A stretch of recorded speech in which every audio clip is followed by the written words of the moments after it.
Le monde évolue et la façon dont les adventistes partagent leur foi aussi. Des espaces numériques immersifs aux récits touchants, de nouvelles méthodes émergent pour atteindre et entrer en relation avec les communautés. Là où une mission existe, se tisse une histoire, celle de l'engagement, de la créativité et d'une foi en action. Restez avec nous pour les dernières nouvelles d'ANN, la source officielle d'information de l'Église adventiste du 7e jour.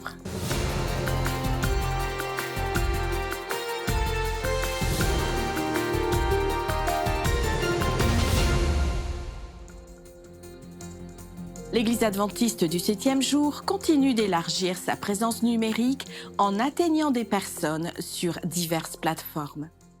Pendant les 10 jours de prière, une initiative annuelle conçue pour approfondir la relation avec Dieu par la prière et la méditation, le métaverse est devenu un outil important pour propager des thèmes bibliques. Voyons comment ce projet fonctionne. Saviez-vous que vous pouvez accéder au métavers spatial à partir de divers appareils? Et ceci en utilisant votre téléphone ou ordinateur portable et même sans casque de réalité virtuelle. Lorsque vous cliquez sur le lien vers notre espace, celui-ci apparaît à l'écran, dans la bio ou dans la légende. Regardez ici. Vous pouvez choisir un personnage préfabriqué sur la plateforme et commencer à participer sans avoir besoin de créer un compte ou de vous connecter. Il vous suffit d'entrer votre nom, de choisir un personnage et vous êtes dans notre espace. Si vous préférez créer un personnage personnalisé que vous souhaitez conserver pour de futures réunions, restez avec nous. Dans la prochaine vidéo, je vous montrerai comment créer votre compte étape par étape. Au-delà des 10 jours de prière, l'Église s'engage activement avec le métavers, un espace virtuel dans lequel les utilisateurs interagissent et explorent des environnements immersifs. Ce monde numérique, ainsi que d'autres projets innovants comme le jeu sur 1844, offre aux jeunes une manière dynamique et éducative de découvrir l'histoire de la dénomination adventiste. 1844. Cette date vous dit-elle quelque chose? Cette année-là, le monde a connu plusieurs événements significatifs, y compris le lancement de la première ligne de télégraphe commerciale par Samuel Morse et la naissance de Carl Benz, l'ingénieur derrière la première automobile à essence. Et ce n'est que le début. Qu'est-ce qui rend cette date si mémorable pour nous? L'année 1844 a été marquée par un mouvement qui a rassemblé des foules pleines d'espoir suite à un réveil suscité par une vague de prédications massives sur le retour imminent de Jésus. Mais cela a conduit à une profonde déception. Pourtant, malgré cette déception, ce mouvement a jeté les bases de la naissance de l'Église adventiste du 7e jour. Cette date représente une étape prophétique cruciale dans le plan de salut. Pour partager cette histoire importante, nous avons créé une variété de matériaux, y compris des livres, des magazines, des études, des films et des illustrations. Ces ressources permettent aux jeunes et aux adultes d'en savoir plus sur les événements du 22 octobre 1844. Avec l'intégration croissante de la technologie dans nos vies, notre façon d'apprendre et d'absorber l'information a beaucoup changé. L'Église adventiste du 7e jour en Amérique du Sud suit de près ces progrès. La même institution qui utilise déjà la technologie et la réalité virtuelle pour prêcher l'Évangile va maintenant transmettre son message dans un nouveau format très familier à nos adolescents. Découvrez 1844 le voyage, qui transportera les joueurs au 23 octobre de cette année-là, au lendemain de la grande déception. Dans ce monde virtuel, vous prendrez la place d'enquêteur, rejoignant Nick de Philly's Set Play alors que vous explorez et éluciderez les mystères qui ont conduit à cet événement. Avec l'aide de figures historiques, les joueurs s'attaqueront à des énigmes et découvriront les prophéties de manière ludique. Ils comprendront comment ce mouvement de prédication et de réveil a conduit à la fondation de l'Église adventiste. Les bons jeux joueront toujours un rôle important dans l'apprentissage de cette nouvelle génération. Apprendre par la gamification offre une expérience plus interactive. Parlez donc leur langage. Nous savons que les nouvelles générations sont engagées. Maintenant, nous partageons du contenu pour mettre en lumière l'histoire importante de l'Église adventiste du 7e jour qui mérite d'être racontée. Le jeu 1844 le voyage reprend ce sens de la mission et souligne le rôle des jeunes au sein de notre Église, comme Hélène et beaucoup d'autres l'ont fait dans le passé. Aujourd'hui, nos jeunes jouent un rôle vital dans la mission et l'histoire de l'Église.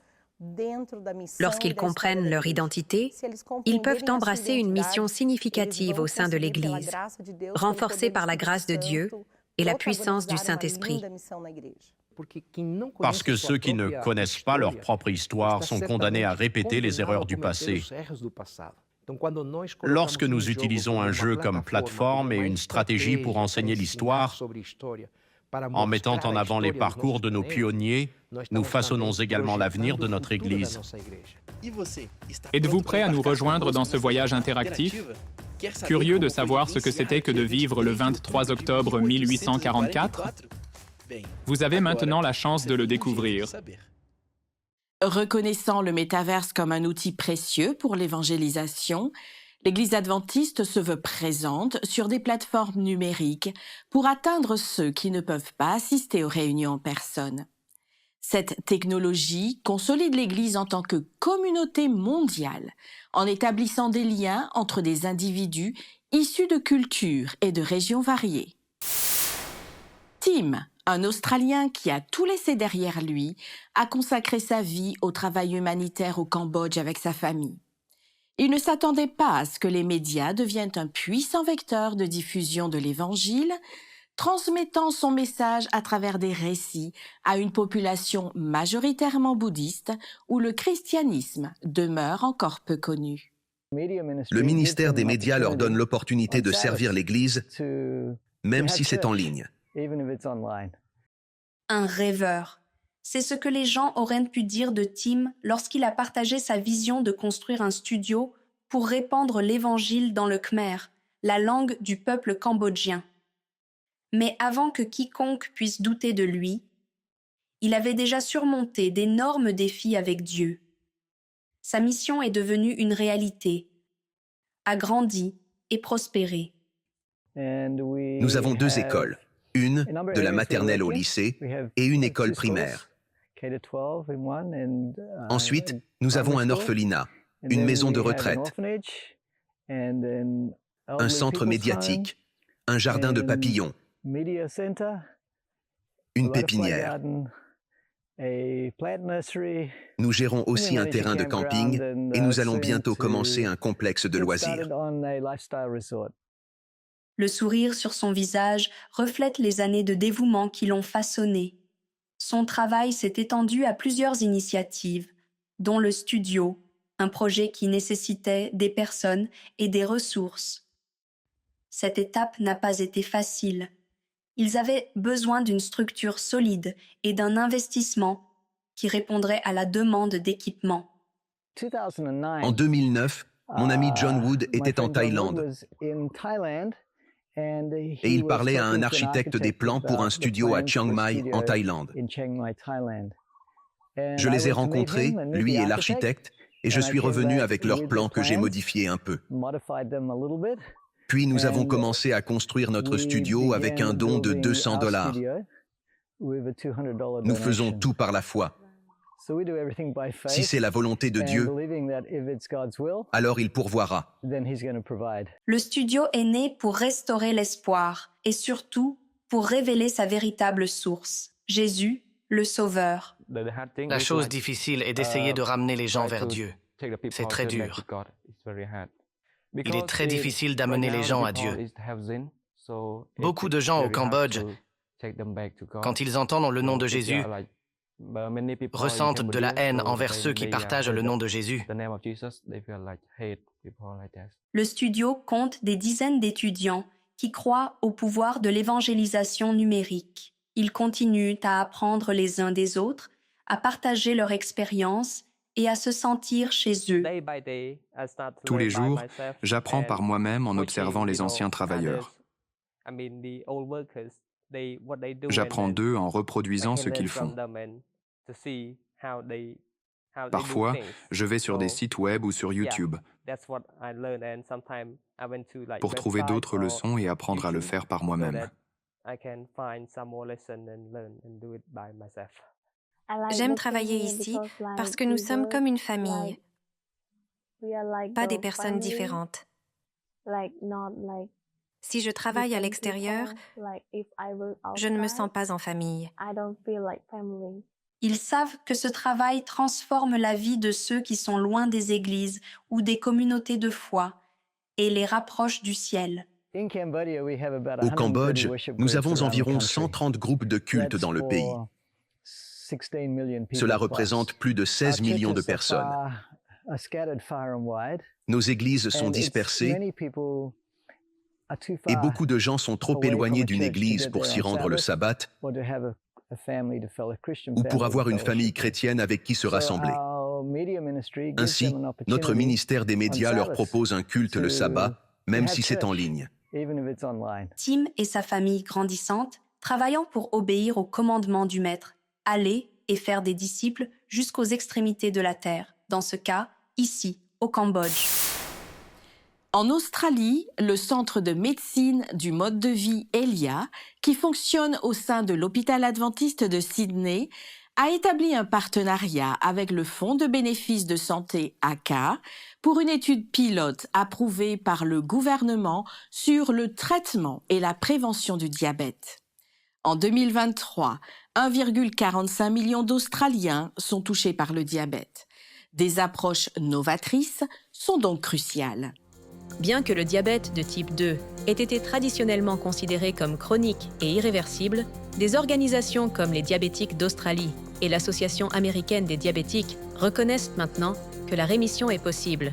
L'Université américaine de médecine de mode de vie plaide même pour que la rémission soit l'objectif principal du traitement. Dans le cadre de cette initiative, les membres du Fonds de bénéfices de santé ACA, ayant un prédiabète ou un diabète de type 2, peuvent rejoindre le programme clinique ELIA de 12 semaines. Le plan offre des soins médicaux personnalisés, des consultations, des exercices en groupe, des ateliers de nutrition et du coaching en santé. Il adopte aussi une approche holistique, utilisant une équipe interdisciplinaire pour offrir des conseils cohérents dans un environnement de soutien. Regardez The Hopeful, un film historique sur les origines de l'Église adventiste du 7e jour, a profondément inspiré Mélanie et renforcé son amour pour Jésus. Elle a vu ses propres luttes reflétées dans cette histoire, car elle avait abandonné sa foi après une déception douloureuse dans sa jeunesse, puis avait lutté contre l'addiction, la dépression et de graves problèmes de santé. Un accident dans sa salle de bain a ravivé sa foi et lui a apporté la paix qu'elle recherchait. J'aime Jésus. Je ne serais pas ici sans Jésus. Si cela ne tenait qu'à moi, j'aurais mis fin à ma vie il y a longtemps. Mais il avait d'autres plans. Bienvenue à tous. Nous sommes ici à l'avant-première du film The Hopeful à Chattanooga, dans le Tennessee. Je m'appelle Mélanie Chris. J'ai entendu parler du film par Rick et Sherry Stern, les propriétaires de l'entreprise pour laquelle je travaillais. Ils ont loué un cinéma pour que leurs employés aillent voir ce film.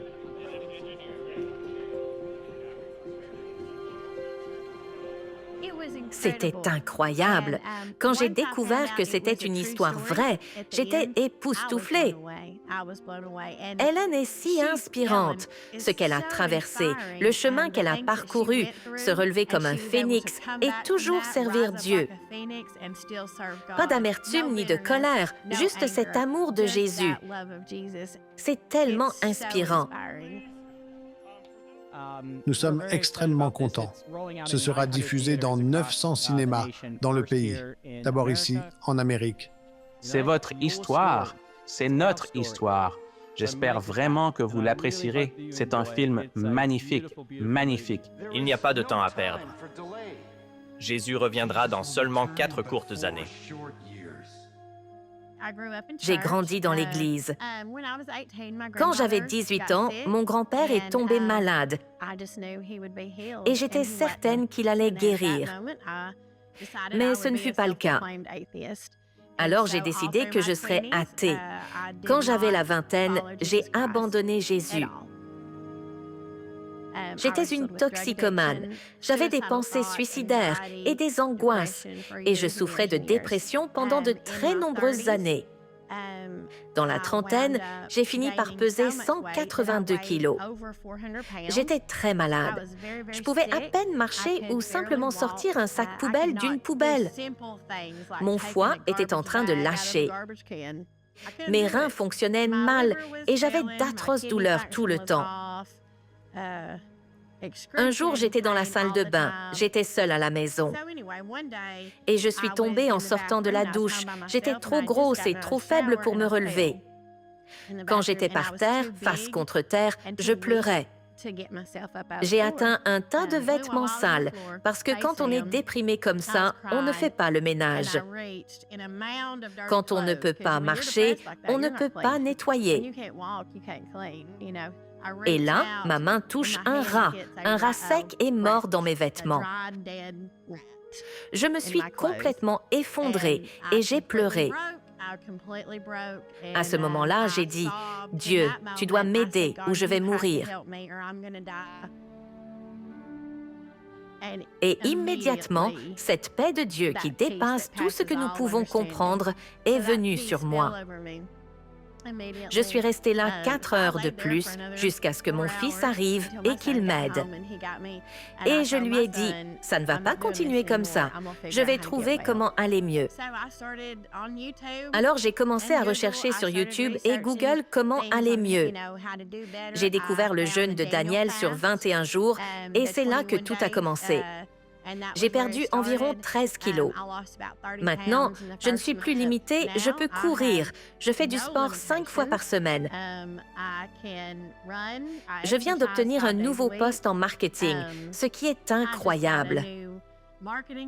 En si peu de temps, en suivant Dieu, il a changé ma vie et m'a guérie. Et je ferai quoi qu'il veuille que je fasse. Donc, pour quelqu'un qui ne pouvait pas marcher 6 mètres sans déambulateur, il y a moins de 4 ans, me voilà. Nous ressentons l'amour de Jésus. Il nous élève, il nous pousse en avant et il nous guidera à la maison.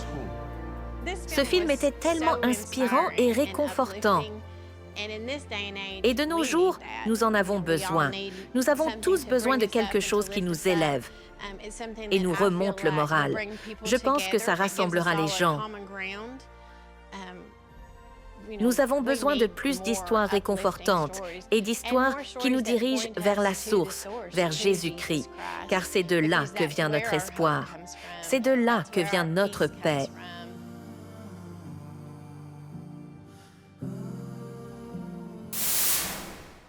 La liberté religieuse est un droit humain non négociable. C'était le thème central du congrès sur la liberté religieuse qui s'est tenu en Jamaïque. Le docteur Nelu Burchea a alerté sur la montée de la persécution religieuse, notamment la violence, la discrimination et l'intolérance contre les minorités religieuses, surtout dans les zones où elles sont vulnérables. Nelu Burchea a également souligné les impacts du nationalisme religieux et de la laïcité sur les libertés, en insistant sur le fait que seule la tolérance et le respect mutuel peuvent garantir la liberté religieuse pour tous. L'événement a réuni des dirigeants de divers secteurs et souligné l'importance de défendre ce droit fondamental. Avec un accent sur le leadership, la spiritualité et la mission, l'Église adventiste du 7e jour a organisé le Congrès panafricain de la jeunesse qui a rassemblé des milliers de jeunes issus de l'ensemble du continent africain. L'événement a renforcé l'engagement de l'Église envers la mission mondiale et a souligné le rôle des jeunes dans la prédication de l'Évangile et l'impact positif sur les communautés. Voici le premier des 3 rapports sur cet événement que vous pourrez suivre sur ANN. L'engagement communautaire lors du congrès panafricain a eu un succès retentissant, alors que des centaines de participants se sont précipités vers la communauté hôte environnante pour répandre le message de Jésus-Christ. Les participants, composés de jeunes venus de divers pays africains, ont interagi avec la communauté locale à travers diverses activités, y compris l'évangélisation et la distribution de littérature chrétienne. L'événement a offert une plateforme aux jeunes pour démontrer leur foi en action. Abraham Bakari, le directeur de la communication pour la division du centre-ouest de l'Afrique, croit que ce que les jeunes ont fait correspondait exactement à ce que les Écritures demandent aux membres d'Église, mettre en avant le ministère d'amour et de compassion de Jésus envers la communauté. Les villes pour Christ. C'est ce pourquoi nous sommes ici. Partager la bonne nouvelle du salut, distribuer le livre Le Grand Espoir, impacter des vies, prier avec les gens. Je viens de prier avec 2 personnes et je vais continuer à le faire. Ils sont prêts à recevoir le livre en anglais, en langue Yoruba, afin que le Seigneur impacte ces villes de façon merveilleuse. L'événement d'impact communautaire était un effort délibéré pour établir des relations durables avec la communauté. L'enthousiasme et le dévouement des participants à partager l'Évangile étaient évidents dans leurs interactions avec les habitants, laissant une impression positive. Nous vous remercions d'être venus pour prêcher la parole de Dieu. Nous bénissons votre ministère au nom de Jésus. Bonjour, je m'appelle Wisdom. Aujourd'hui est un jour incroyable. C'est tellement merveilleux d'être dans cette communauté pour partager la série Le Grand Espoir. Aujourd'hui est un jour remarquable où les adventistes venus de toute l'Afrique, de l'Afrique noire, s'assurent que la communauté reçoit le message du retour du Christ et nous en sommes très heureux.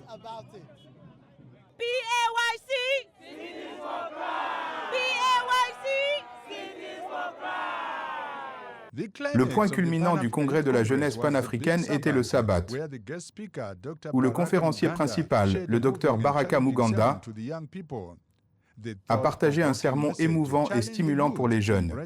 Il les a défiés à être des agents de changement positif dans leur communauté, tout en chargeant les responsables de la jeunesse de toutes les divisions d'enseigner aux jeunes à prier et méditer sur Jésus. Vous m'avez entendu aujourd'hui.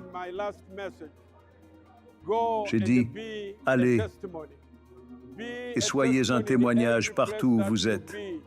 Démarquez-vous et laissez les gens voir votre lumière. Et je termine en disant, secouez-vous et brillez. Dieu a travaillé en coulisses dans ma propre vie. Et regardez-moi maintenant. Je suis devant la caméra. Je veux dire, une évolution a eu lieu, une métamorphose. Dieu peut t'utiliser. S'il peut utiliser Boussi Koumalo, s'il peut faire quelque chose de moi qui n'était rien, il peut assurément faire quelque chose pour toi. En Argentine, l'Église adventiste a connu un moment historique avec la réouverture de son siège administratif et d'une église. Le président de l'Église mondiale, le pasteur Ted Wilson, a souligné que ces rénovations sont essentielles pour renforcer la foi et élargir le service à la communauté. La réouverture des espaces de l'Église adventiste du 7e jour en Argentine, avec son siège administratif à Vicente López et l'église dans le quartier de Florida, dans la région métropolitaine de Buenos Aires, marque une étape importante dans le renforcement de la mission de l'Église dans le pays. Le siège et l'Église renforcent ensemble l'engagement envers l'évangélisation et le service communautaire. Des autorités ecclésiastiques et civiles ont participé à la célébration. Lors du service de reconnaissance à l'église de Florida, Wilson a souligné que disposer de bâtiments modernes et beaux devrait servir d'outil pour attirer plus de personnes à prendre position pour Jésus. Le pasteur a rejoint l'orchestre, joué de la clarinette, annonçant ainsi, à travers la musique, le retour prochain de Jésus.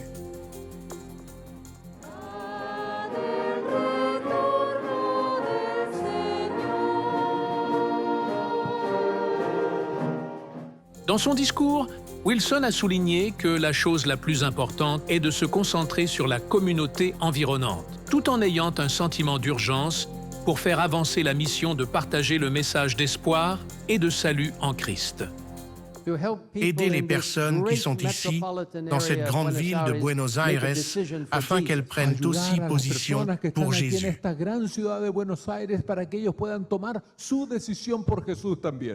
Rappelez-vous que vous appartenez à une Église mondiale.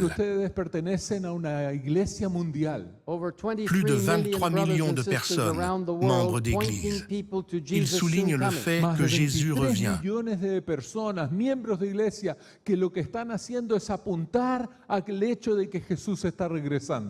C'est le mouvement de Dieu, le mouvement adventiste de Dieu. C'est son Église du reste. Lors de sa visite en Argentine, le pasteur Wilson et sa femme Nancy ont été surpris en arrivant à l'aéroport de Buenos Aires. Ils ont été accueillis par leur fille Catherine et leur petite fille Charlotte qui vivent aux États-Unis. Catherine a un lien avec l'Église en Argentine. Elle s'était en effet engagée en tant que bénévole à l'Université adventiste River Plate il y a plusieurs années. Elle a profité de cette occasion pour réunir la famille et partager des expériences sur la vie missionnaire qui nécessitent souvent beaucoup de déplacements pour les familles. Cet instant privilégié a été une surprise pour les Wilson et une chance de passer du temps ensemble. Avez-vous une histoire inspirante à partager? Envoyez-la à contact@adventiste.news. Découvrez-en plus sur les adventistes sur adventiste.org et trouvez des nouvelles et des histoires du monde entier sur adventiste.news. Rejoignez-nous la semaine prochaine pour d'autres histoires inspirantes du monde entier.